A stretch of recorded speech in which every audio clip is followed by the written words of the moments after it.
Ms. Alder was everyone's favorite teacher. She had soft cardigans, a gentle voice, and a classroom that smelled like crayons and lemon cleaner. Her students adored her because she listened. Parents trusted her because she cared. The principal praised her because her room was always quiet. Orderly, perfect. Ms. Alder believed routine was sacred.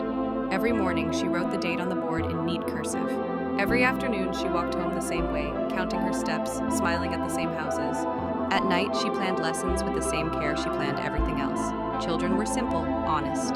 They told you who hurt them without meaning to. Ms. Alder heard everything. Bruises explained too quickly. Flinches at raised voices. Stories that didn't line up. She never asked questions in front of others. She just nodded, filed the information away, and made a note in her planner, right next to spelling quizzes and art projects. Some adults didn't deserve to keep what they broke. The news called it coincidence at first. A drunk father found at the bottom of the stairs, a tragic accident involving a gas leak. A man who simply never came home from his night shift. Ms. Alder read the articles while grading papers. Red pen scratching softly, heart calm. She was careful, methodical, clean. In class, she taught her students about consequences, about rules, about how bad choices led to sad endings.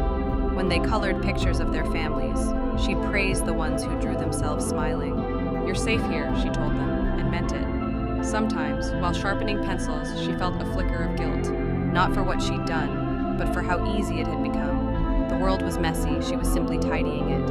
On Friday afternoons, as the children packed their backpacks, Ms. Alder stood by the door and said goodbye to each one by name. She watched them leave, counting heads, making sure they were still whole. When the last child was gone, her smile faded. She locked the classroom, straightened the desks, and checked her planner. Another note waited there, another problem to correct.